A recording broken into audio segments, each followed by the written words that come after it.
बहुत समय पहले की बात है। एक गांव में एक पुराना खेत था। सब गांव वालों का मानना था कि वह खेत श्रापित है। जो भी किसान उस खेत में खेती करता था उसकी सारी खेती सूख जाती थी। उस खेत की मिट्टी खून की तरह लाल थी। जो भी मजदूर उस खेत में काम करने जाता था उसे वहाँ डरावनी डरावनी आवाजें आती थी। अरे भागो रे भागो, अपनी जान बचा के भागो। एक दिन एक किसान उसी खेत में काम कर रहा था। तभी वह खेत की मिट्टी उसे अपने अंदर खींचने लगती है। अरे ये क्या हो रहा है? मैं अचानक इसके अंदर क्यों खिंचता जा रहा हूँ? अरे कोई मुझे बचाओ, ये सच में भूतिया खेत निकला। अरे मर गए रे, ये खेत तो मुझे जिंदा ही निकल रहा है। अरे कोई है? अरे कोई तो मुझे बचाओ। तभी वहाँ से एक गाँव वाला गुजर रहा होता है। वह उस मजदूर को खेत में धंसता देखकर डर जाता है। अरे भाई मेरी मदद करो, ये खेत मुझे अपने अंदर खींच रहा है। भगवान के लिए मेरी मदद करो। अरे भाई ये तो वही भूतिया खेत है। नहीं नहीं भाई, मैं तुम्हारी कोई मदद नहीं कर पाऊंगा। अगर मैं तुम्हें बचाने के लिए आया तो ये खेत मुझे भी अपने अंदर खींच लेगा। अरे कोई तो बचाओ मुझे। अरे मर गया, आज मैं नहीं बचूंगा। भाई कोई तो मेरी मदद करो। देखते ही देखते वह खेत उस मजदूर को अपने अंदर खींच लेता है। यह सब देखकर वह गाँव वाला घबरा जाता है और सीधा भागता हुआ उस खेत के जमींदार के पास जाता है। जमींदार साहब जल्दी बाहर आइए। जमींदार साहब आप कहाँ हैं? जल्दी बाहर आइए। अरे क्या हुआ? अरे भाई क्या हुआ? इतनी जोर जोर से क्यों चिल्ला रहे हो? जमींदार साहब आपके खेत पर जो मजदूर काम कर रहा था उसे उस खेत ने अपने अंदर खींच लिया है। वो खेत उसे मेरी आंखों के सामने ही निगल गया। आप जल्दी मेरे साथ चलो। हे भगवान, मुझे जिस बात का डर था वही हो गया। वह जमींदार अपने साथ कुछ गाँव वालों को लेकर उस खेत पर पहुँच जाता है।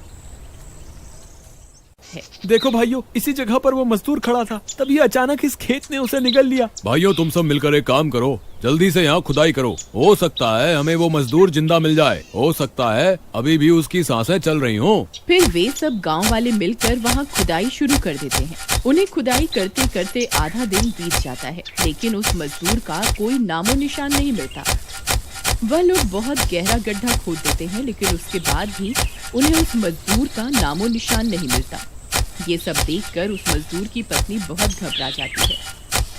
जमींदार साहब, हमें लगता है अब और खुदाई करने से कोई फायदा नहीं है। हमने बहुत गहरी खुदाई कर दी है। अगर उसकी लाश मिलनी होती तो अब तक मिल जाती। सुरेश भैया, ऐसा मत कहिए। हो सकता है ये अब भी जिंदा हो। आप थोड़ी देर और खुदाई करके देखिए ना। हमें माफ कर दो बहन, अब तो अंधेरा भी हो रहा है। ये खेत वैसे ही श्रापित है। रात को यहाँ रुकना खतरे से खाली नहीं होगा। मुझे लगता है अब हमें अपने घर की ओर चलना चाहिए, कहीं ये खेत हमें ना निगल जाए। इतना बोलकर वे सब गांव वाले वहाँ से चले जाते हैं। उसकी पत्नी उदास होकर वहीं खेत के पास बैठ जाती है। तभी एक मनचला उस खेत के पास से गुजरता है। अरे ये इतनी सुंदर औरत इतनी रात गए यहाँ क्या कर रही है? सुमन को अकेला पाकर वह उससे बात करने उसके पास पहुंच जाता है। अरे क्या हुआ? तुम इतनी उदास क्यों हो और इतनी रात गए यहाँ क्या कर रही हो? देखिए ना भाई साहब, मेरे पति सुबह इस खेत में काम कर रहे थे, तभी ये खेत मेरे पति को निगल गया। अच्छा ये बात है। अरे तो क्या हुआ? मैं हूँ ना, तुम मेरे साथ चलो, मैं तुम्हें बहुत खुश रखूंगा। नहीं नहीं, मुझे किसी के साथ कहीं नहीं जाना। मैं अपने पति को यहाँ से ले जाए बिना कहीं नहीं जाऊंगी। लगता है तू ऐसे नहीं मानेगी। रुक, तुझे अभी बताता हूँ। फिर जगीरा सुमन का हाथ पकड़ लेता है और उसे जबरदस्ती अपने साथ ले जाने लगता है। तभी जगीरा का पैर पत्थर पर आ जाता है और वह खेत में गिर जाता है। अरे मर गया रे, इस औरत ने तो मेरी टांग ही तोड़ दी। मूर्ख औरत, मैं तो तेरी मदद करना चाह रहा था। तभी उस खेत से डरावनी डरावनी आवाजें आने लगती हैं।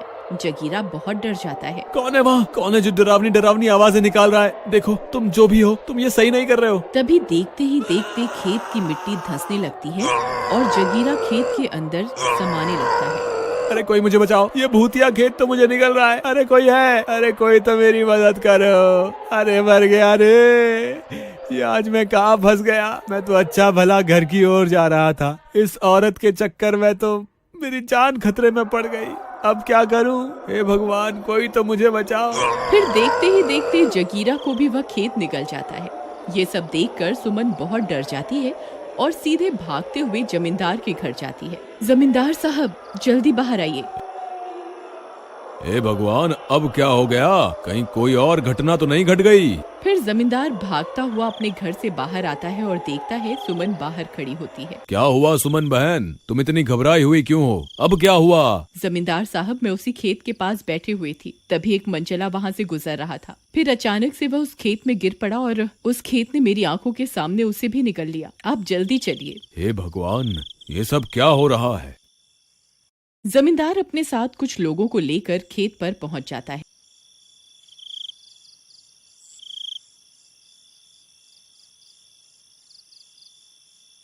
भाइयों, मुझे तो लगता है ये सब इस लालची जमींदार की वजह से हो रहा है। ये पहले से जानता था कि खेत श्रापित है, फिर भी इसने अपने लालच की वजह से इस मजदूर को किराए पर दे दिया। मैं तो कहता हूँ हमें इस जमींदार को यहीं इसी खेत पर बांध देना चाहिए ताकि ये खेत इसे भी निगल जाए। अरे भाई, ये कैसी बात कर रहे हो? मुझे क्या पता था कि ये खेत श्रापित है? इसमें मेरी कोई गलती नहीं है। पूरे गांव को पता है कि तुम एक नंबर के मक्कार और लालची आदमी हो। तुम्हें सबक जरूर मिलना चाहिए। चलो भाइयों, हम सब मिलकर इसे यहीं बांध देते हैं। फिर वे सब गांव वाले उसे उठा लेते हैं और खेत में ले जाने लगते हैं। अरे मर गया रे! अरे तुम्हारा नाश मिटे गांव वालों, मुझे कहाँ ले जा रहे हो? मुझे छोड़ दो! अरे मर गया रे! वे सब मिलकर जमींदार को उसी खेत में पेड़ से उल्टा लटकाकर वहां से चले जाते हैं। अरे गांव वालों, मुझे यहाँ अकेला छोड़कर कहाँ जा रहे हो? अरे नाश मिटो, वापस आ जाओ। मुझे इस भूतिया खेत में अकेला छोड़ के मत जाओ। फिर वे सब गांव वाले वहां से चले जाते हैं और जमींदार वहां अकेला लटका रह जाता है। तभी उस खेत में से भूतिया आवाजें आने लगती हैं। वह जमींदार बहुत डर जाता है। कौन है भाई? कौन है वहाँ? अब मुझे माफ कर दो, मुझसे गलती हो गई।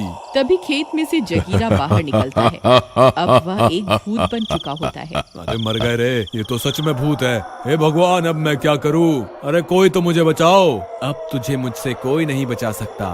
मैं सुबह से भूख के मारे तड़प रहा था। अब मैं तुझे खाकर अपनी भूख मिटाऊंगा। फिर जगीरा उसे पेड़ से नीचे खींच लेता है और उससे भी अपने साथ खेत के अंदर खींचने लगता है। ए भूत, मुझे छोड़ दे। मेरी सारी दौलत ले ले, लेकिन मुझे छोड़ दे। तभी जमींदार बहुत तेज तेज चीखने लगता है।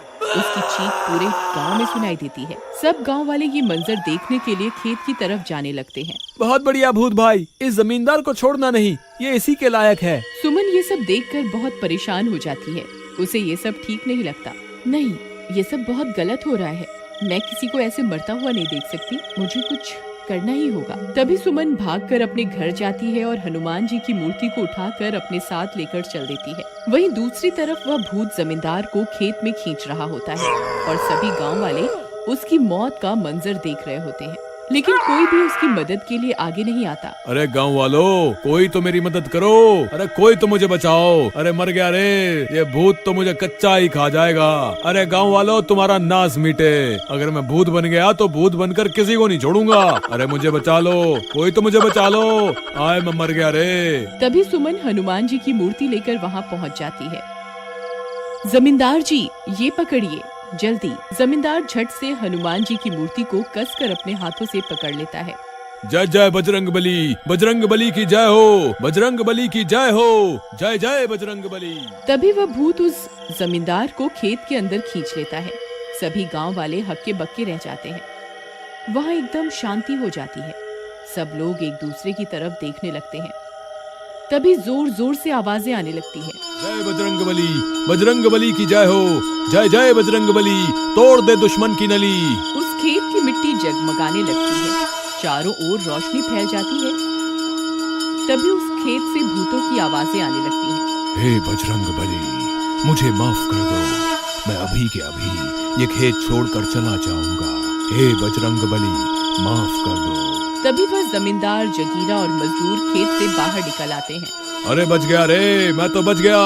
हे भगवान, तेरा लाख लाख शुक्र है। बोलो महाबली हनुमान की जय, जय जय बजरंग बली, बजरंग बली की जय हो। जैसे ही हनुमान जी की मूर्ति उस खेत की मिट्टी को छूती है, वह खेत श्राप मुक्त हो जाता है। उस खेत की मिट्टी भी अब लाल रंग से सामान्य रंग की हो जाती है। सुमन भी अपने पति को वापस पाकर खुश हो जाती है। जमींदार को भी अपनी गलती का एहसास होता है। मुझे माफ कर दो भाई, मैं जानता था कि यह खेत श्रापित है। मैंने फिर भी तुम्हें इसे किराए पर दे दिया। अब मुझे मेरी गलती का एहसास हो गया है। आज सुमन नहीं होती तो मैं जिंदा नहीं होता। मेरे भाई, आज से ये खेत तुम रख लो। इस पर आज से तुम्हारा अधिकार होगा। और इस तरह वह खेत श्राप मुक्त होता है और पूरा गांव फिर से हंसी खुशी रहने लगता है।